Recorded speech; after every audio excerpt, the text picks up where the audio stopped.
as promised, we're here to cover on our podcast this week the weekend's racing from Ascot, from Wetherby, from Down Royal, and a little bit of a bonus for you. We're going to talk about City of Troy's Day with Destiny over in America at the Breeders' Cup. So we're going to run through the free-to-air racing from ITV4. Self and Tom gathered here on a Thursday, so lots of things can change, non-runners, etc. But we'll try and give our views and opinions as best we can. So we'll cover the racing.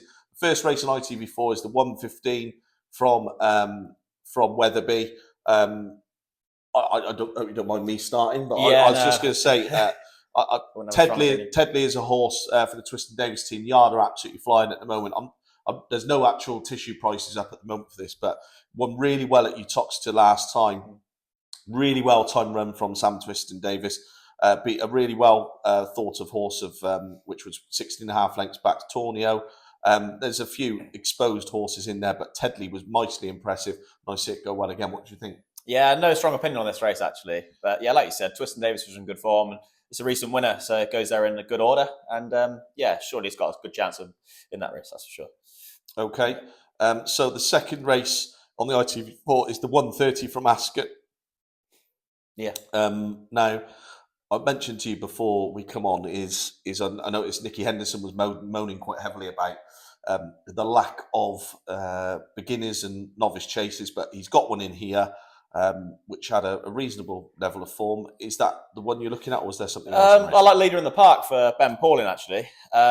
Really well regarded, and ended up finishing fourth in a nice race at Cheltenham at the end of the season. Wasn't disgraced at all. And looks like he's going to make a better chaser. So I think he goes there with a really good chance, actually. There's some good horses in that race, wasn't there? So Peaky Boy and Diamond Ray, they're fair types, and I don't think there's anything of that nature there on Saturday. So he's definitely big and scoping. I remember seeing this one in the. I think he's a point winner as well. So obviously, Leader in the Park will definitely be of interest. Novice chasers, first time up at Ascot, probably just about as tough as it gets. This and maybe Cheltenham as well. It's a true education for horses. Bad's in there as well. Like, he's a horse I've always liked. Actually started the season really well last year. Was placing some really good handicaps, I think, actually around Ascot as well. And didn't end the season in great order, but maybe he's best, this sort of time of year. And could you read anything into those jockey bookings? Ben Jones and Keelan Woods getting the... I suppose you probably could, yeah. But I mean, look, I think Leader in the Park is the one to be with, and I can see why Ben's definitely on that one. So. If Paul Nicholls was in better form, I think Samarive, as however you say it, would definitely be of interest. Yeah. Finished close up second to Supreme Gift, who is a reasonable yardstick, run pretty well recently, just off the top of my memory. Was that at Cheltenham? Possibly ran all right on the Friday. Yeah, Nicholls getting the odd winner, isn't he? But I still don't think they're anywhere near their sort of peak. But sure, it's early days, and he's got plenty of time to get that sort. But he's always looked a chaser in the making. In terms of actual strong opinion, I don't actually have a strong opinion in the race. I think it looks quite a muddling type of race, and one for me to keep an eye on and in the betting and stuff like that. The next race is the really good mares hurdle race. Often a really good mare count comes out of here, doesn't it? Well, Lucia's the one, surely, at the top of the market, rightly so. Placed in the champion last year behind State Man and Irish Point. Yeah. That's unbelievable form in the context of this race. And, if she's fit and ready to go, which I'm sure she is, it's going to take the world to beat them. So. Yeah. Obviously... It doesn't take a rocket scientist to work that one out, but Lucia, surely. 11 to 10 they're forecasting. I mean, I don't think it's a bad price at all. Yeah. Katira was in this race and has opted for a different race. The Skeltons do have Take No Chances, who's been on the improve and there's no sort of back number. Sweet Fantasy for the Owen Yard, James Owen Yard, going pretty well on the flat. Pretty well rated on the flat. But I think I'm with you. If Lucia's wound up even I'd probably say 85% fit. She's more than good enough to win that. She'll win that. That's for sure. Yep. Let's go to the next free-to-air race, which is from back to Ascot. Now, Master Chewy has to carry 12 stone in the handicap. Yeah. Finishing would have finished third in the Arkle, but for falling 2 out, I think it was. Obviously, he's a really good horse. Yeah. Is he capable of winning this off top weight? Absolutely, yeah, I think so. Master Chewy is a very good horse in his own right. Like you said, he was running a mighty race in the Arkle before coming down. Twist and Saucer in fantastic form. He'd definitely be fit and ready to rock and roll, that's for sure. And I think he's the one to beat, that's for sure. Despite the weight, however, go through the runners in the field. There's nothing really that worries me that much. And I think if he's on his A game, he's going to take the world of beating, actually. It's forecast 5-1 at the minute, which I don't think is a bad price at all. No, for sure. I try to... These prices do change a lot, mine, on the Racing Post app. So made up mistake if you don't. Yeah, I mean, look, Master Chewy is definitely one that we both discussed and we both like. First time out, carrying 12 stone, it wouldn't be the biggest shock if he bowls out in front and something manages to collar this one late home. What that is exactly, I'm not too sure.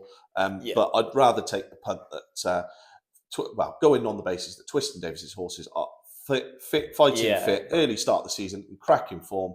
I'd rather just think that if he's going to give that weight away, I think it will be this day, actually, because like you said, they're so well at the minute, his horses, and they often do peak very early in the season, don't they? So it's, and I can also see, Ascot suiting him as well. Yeah, absolutely. He likes to bowl along sometimes, doesn't he? And it might just suit him well, actually. Good. So, yeah. Well, fingers crossed for Master Chewy. Both in agreement. The Twist and Davis. Then we've got the Bet365 hurdle, which over extended, obviously, 3 miles. Fly in the ointment's definitely Sandor Clegane, who has been brought over here. Do we take anything from the fact that Katira runs here instead of the Mares race? I can see why Katira's going for this race. I think 2 mile perhaps would have been a bit sharp for it, and they probably wouldn't have wanted to face Lucia. Let's face that. I mean, you're going into this race, she's kind of the one that's open to more improvement. I think she ended up winning at Aintree at the end of last season, is that right? Yeah. And I think the 3 mile will suit well. And look at the top of the market. You got Dasher Drasher. He isn't getting any younger. So I think 11 years old now. Exactly. Don't get me wrong. I think he runs well in this race, doesn't he? And he's likely to be thereabouts. But I can see Katira for Dan Scout, who are absolutely flying, by the way. So I think they go there with high hopes, wouldn't they? So yeah, I quite like Katira here. I think she's well overpriced. Yeah.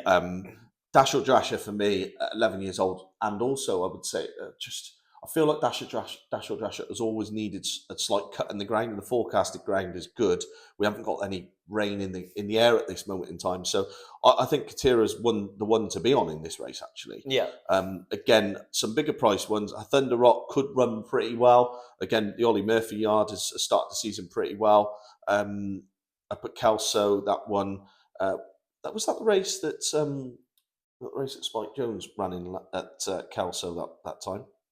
I don't believe so, but Thunder Rock's a really good horse in his own right, isn't he? And look at the form there, beating Minella Drama, who was a recent Old Rome winner. So it's got all the form in the book. I don't think Thunder Rock will be far away. Actually, it's probably the one I'd choose to chase home, Katira. Yeah. Sure. Okay. And I suppose the other just to say is obviously I've mentioned the Paul Nolan horse. That could be anything. We just don't know. There's Irish horses coming over, but I think that's coming over to avoid Tahupu, to be honest, because there's that would be the one.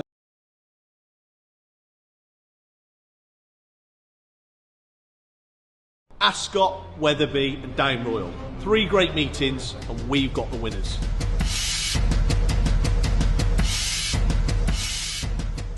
We've got the winner of the Charlie Hall from Wetherby. We also have the winner of the Champion Chase at Down Royal. If you want to know who they are, then follow us.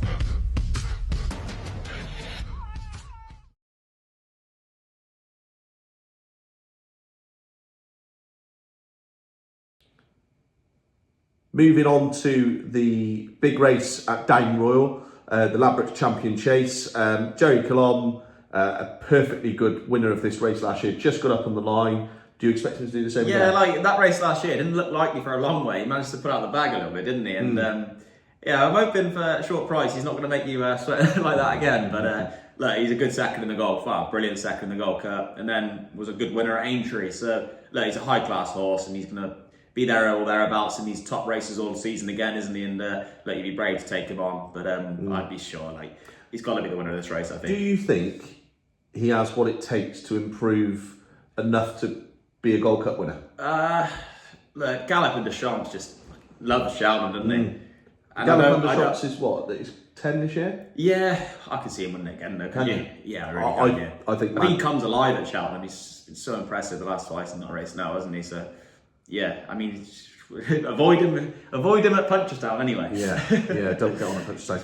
Okay, so Mvailan has won this race before. He was the horse that finished a sort of a Spider's behind him last time. Is he going to be the one to chase him? Because I wasn't mightily impressed with Hewitt last time out. I would say so. He always runs well enough in this race, doesn't he? And I think he's the worthy second favourite, that's for sure. He's a horse I've always loved, actually. He's really sort of... At one stage I thought he'd sort of got off the board a little bit, but I think he's really got his act together again, hasn't he? Yeah, certainly has. Yeah. He's back. He was back last season, being very much of interest in any race running. Then, to be honest, never let any of his supporters down as a result of that. So then we come back to the Charlie Hall, which we've been bold enough to say we think we got the winner of, and we're both in agreement with this one. Yeah, I like Grey Dawning. Yeah, Scoutings are absolutely flying. It's a horse I followed last season and rarely let you down, that's for sure. And was a good winner of the Turners at Cheltenham, beating Ginny's Destiny. Then ended up finishing third at Aintree, which is a long season for the horse. He had ran plenty of time, so maybe just feeling it a little bit. But I'd take on Brave Man's Game, that's for sure. He took a while to find his stride last season, didn't he? And look, Nicholls' horses aren't exactly firing now as well. So I think you can take him on, and looks like Grey Dawn is the one to do that with. So. Okay, just a couple to sort of talk about in the race as well. French Dynamite, Mouse Morris won this race last year for those connections. Gentleman's Game, let's be honest, was not quite top notch anyway, but this race was quite poor last year with Brave Man's Game coming second, and it was well fancied. Can Mouse Morris do that again? I don't think so. Plotter, I can see French Dynamite running perfectly well. I mean, you go through the runners, and there's a lot you can sort of pick holes in, and at least it comes here in good form, doesn't it? So, and it's a horse they've always fought a lot of and not really shown it. So maybe that last win's done his confidence to work. So. I can see Conflated going off in front and setting out for Grey Dawning. Is that how you sort of see it as well? Grey Dawning, he's always ridden quite positively, isn't he? He won't be far away, that's for sure. And Brave Man's Game also. So. Just sat off the pace and fingers crossed that one goes and does the business. From there, we're back to Ascot in the 3:15. Now, we've talked off air about Fiercely Proud last week at Cheltenham. I don't know what quite happened there, actually. I was obviously there and I backed it and just saw it was withdrawn, but I didn't actually see the story. So. Well, look, Fiercely Proud last week didn't even make it past the starters ropes, if you like. So he didn't have a run round or anything like that. He was caught in plenty of time, and let's be honest, the money down last week. He was well found with the betting that day, so obviously he's in serious order. Look, he's got some really good form in the book. This is a really competitive handicap, though, I think. Look, Stream of Stars for the Twistons has really, really been good the last couple of times. And after a long absence as well. So definitely making up for lost time, that one. But you can flick through them, and there's plenty of chances here. Yeah. But I do feel Fiercely Proud, simply because of that, the money that came for it the other day, and the form is there in the book also. So it could easily be justified. I think Ascot's a track that will suit Secret Squirrel, easy for me to say. Finished fifth in that novice championship final behind some pretty decent horses. It's a really good run, yeah. Only 7.5 lengths back. that could go and run its race if he's lined and prepped up. Fiercely Proud, though, it's the line of form that this one's got. I think it's with Lump Sum, isn't it? That's it makes it very much. Kempton the one day last year, wasn't it? Yeah, in the Dove Cut, I think it was. Yeah, correct. And he was 4.5 lengths back. That was off level weights. Steel Alley finished second to Lump Sum next time out. Champion Hill, wasn't it? And there's a line of form between Fiercely Proud and Steel Alley. Yeah. I don't think there's a lot between them, and I think Fiercely Proud, if he's improved again, the Pauling Yard again, they're going really, really well, aren't they? They've got some really nice, exciting horses this season, haven't they? And probably there's some in there which are worth looking at bigger prices, but Fiercely Proud for both of us. Then we move on to the 3:32 at Wetherby. It's not a very deep race, and the Skelton's got a favourite again here. Yeah, I actually really like Willie the Builder. I remember watching him the first time when he won his novice hurdle. I think it was around New Toxtone. Looked seriously impressive.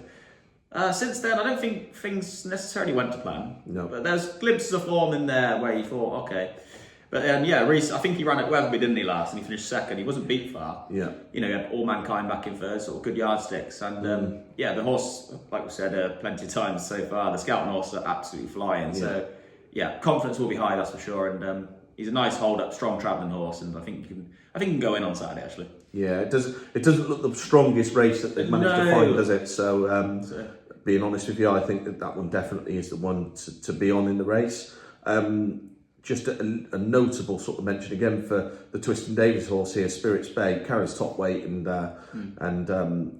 that will be obviously difficult itself, but he's clearly in good order with himself, winning at Exeter. Last time we saw this horse, beating a horse called Donica, who's a reasonable yardstick, seems to always run his race. So yeah, maybe, but I'm with you. I think Winnie the Builder's one to definitely keep an eye on. There's a couple more races that we'll talk about before we go on. The 3:45 at Ascot. Chianti Classico was a Cheltenham Festival winner last year. Yeah, look, he's going to be bidding to do exactly what Master Chewy's hopefully going to do earlier on in the day in the 12 stone round. Look, Klaas can tell this horse has actually already won around Ascot. I think it probably was this time last year. Yeah. Look, the form's in the book. He's a really good horse. Like you said, he's a Cheltenham winner. I didn't actually back him that day. I had the seconds. I was a bit, but yeah, look, he's the one I'm going to be with, and yeah, we're just going to hope these 12 stones are not going to be such a burden as they usually are. So yeah, well, yeah, I think Chianti Classico is obviously a horse. Again, I can see that possibly bowling out front, jumping and doing his thing in front. Who's jocked up on it? It's Tom Bellamy jocked up for Kim Bailey these days in most of those horses. I want to make a notable mention for Tom Lace's horse. We've been out to see them recently, and he really likes high stakes player. Finished in front, winning both times his last runs at Kempton, going right-handed. I think Tom talked a little bit about this horse maybe being a slight bit better of horse going right-handed. Sorry, and he was confident that he would suit Ascot pretty well. So the good ground's going to suit as well, isn't it? Which I think is going to be a key factor for Saturday. And Tom's had winners in recent times as well, so his horses have fit him well and going well. That can be taken as a given. Adult high stakes player was probably the each way player in the race, maybe at current issue price of 12 to 1. We just don't know what that means. The racing posts. They've had us over a few times. Yeah, they have. Okay, so before we move on to quickly touch on the Breeders' Cup stuff, we'll be at Ascot on Saturday. Sam's runner, Tackle Tommy Woo Woo, and hopefully our runner. Look, it's a hot enough race. I think Triple E Flyer for Fergal O'Brien's going to be the favourite and the likely winner of the race. Yeah, our lad's in decent order and he scored well, so fingers crossed he can at least make it back into winner's closure in the top four. So. Yeah, I mean, look, as always, when you go somewhere like Ascot with a runner, the likeliness is that somebody's got something that they've paid 150, 200 grand for, or whatever. But he won't go a chance, will he? Well, he'll run a respectable race, a genuine horse. So. Yeah, okay. And then we go to the Breeders' Cup. So we're only going to cover the 3 free-to-air races that are there, as per sort of what we've mentioned before. The first one is the Fillies and Mares Group 1, the Distaff, Breeders' Cup Distaff.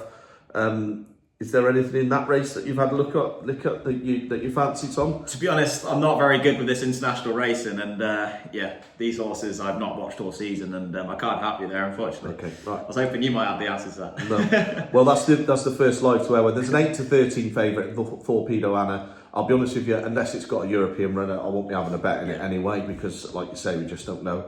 But the next race, we do have some European runners, some UK based, and plenty of names that we'll know throughout the season. Pretty much, if you blinked, you would think this was at Newmarket, this race. Yeah, exactly. Yeah. So the first 3 favourites are all English, and look, Emily Upjohn's a horse I've always followed, so I'll always have that sentimental. I always stick with her. Look, she hasn't won this season, has she? But she's run some really good races in defeat, and. Yeah, look, Frankie's obviously riding in America these days and gets back on her for the first time in a while. And let's hope that combination can return to winning ways. I mean, look, I think it is sentimental because I'm not sure anything she's done this season suggests. I'm going to mention... However, it's not the strongest, I don't think. No, No, I agree with that. I think Aidan O'Brien has the winner in this race, but it's not the one Ryan Moore's chosen. I think Wingspan finishing second to Kalpana at Champions Day is very, very good form. So I think Kalpana looks a right good. Yeah, day. She's staying in training as well. I saw the other day, which was exciting because she's looked really good the last few times now, hasn't she? And yeah, but she's a She's a 3-year-old with getting the weight allowance for doing some. Wayne Lorden's been riding pretty well. He's been picking up plenty of winners for, what's perceived as the second string. Luxembourg is although a good yardstick for why Ryan Moore's chosen that horse. I felt as if there's a really nice horse in Wingspan and could really improve. Yeah, I mean, it goes there in better form than Luxembourg, but I think the class of Luxembourg is probably why Ryan Moore sided with that one. Yeah. And Okay. He gave it a really good rider. Where was it? It was Epsom at the beginning of the season, wasn't it? We absolutely stole it from the front. So. That's right. Okay, and then we move on to what is the big one in the Breeders' Cup this weekend. And the bookmakers are reporting that they've taken the most amount of money they've ever taken on a Breeders' Cup. Really? Anti-post betting because of City of Troy. Yeah. Now, have you ever known Aidan O'Brien be as bullish as he is? Well, he's just taught this horse up so high now for over a year, hasn't he? Obviously, going back to the let down, though, has it? Really? Absolutely not. No, he says the best two he'd ever trained, and I think this beginning of the season is the best horse he's ever trained. And that speaks absolutely volumes. There's so many good horses over the years. And yeah, this horse flopped in the Guineas early in the season, but since then has not looked back and really has justified what Aidan's saying about the horse and broke the track record last day at York in the Juddmonte. So, their confidence is high. I think the track's going to suit. And it's definitely the one to be with, that's for sure. Yeah. I think City of Troy is 7-4. Still 7-4 with us bookies, our bookies over here. Now, I just think that with Aidan O'Brien's bullishness, I just feel like that's an amazing price still. You could have had 3-1, couldn't you? Not so long back. So the money has come for it. Look, City of Troy, good luck to all followers. From my perspective, I think it'll win, but mainly just because Aidan O'Brien's someone I absolutely have always loved. He's an absolute genius, and if he says something like he's saying it's the best horse he's ever had, he's the most suitable horse he's ever had for this type of race, pedigree, so he's just so bullish about it. I've never known anything like it, really. And I don't think he's one that will sit with egg on his face if it loses. I think he really genuinely believes this is going to win, and so do I. So good luck to obviously all connections. Yeah, let's hope he wins, and perfect end to his career, wouldn't it? So. Yeah. Obviously, racing takes us on Sunday this week. We won't talk too much about it, but what's the big race at Carlisle that's run out there? I can't think now. Is it the Colin Parker or something like that? Yeah, I don't think that's on this day, is it? I think that's a bit later on in the season. Oh, is it? Right, okay. Oh, I thought it was Colin Parker. So yeah, it is one there. But there's racing this Sunday. We're not going to talk about it now, but it comes from Carlisle and Huntingdon over this side of the water, and then obviously Cork. It really ramps up from this moment in. We've got lots of good racing each weekend for you to cover. As always, if you want to find out what we fancy, we'll be giving our free tip of the day for Saturday and Sunday each week. So you can have that completely free. Whether you want that or not is a different matter, but you can have it. Obviously, we do have our monthly subscription and pay on the day if you want our big fancies of the day, what we really fancy. At this moment in time, we're just discussing the racing. I'm sure different angles will be created over the weekend. And myself and Tom both like to follow money as well when it's down, I think. So obviously, we do sometimes end up with slightly different horses come the day, and I think that's pretty normal for anybody who punts properly. But those are our early thoughts on Thursday. If you're going to Ascot, come and say hello to us for the Racing Lights podcast, and we'll be sure to obviously say hello back and hopefully have a pint with you. Try one or two. Yeah. Other than that, have a good weekend and good luck with your punting. Cheers.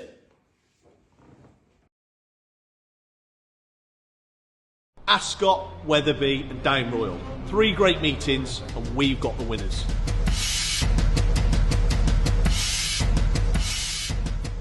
We've got the winner of the Charlie Hall from Wetherby. We also have the winner of the Champion Chase at Down Royal. If you want to know who they are, then follow us.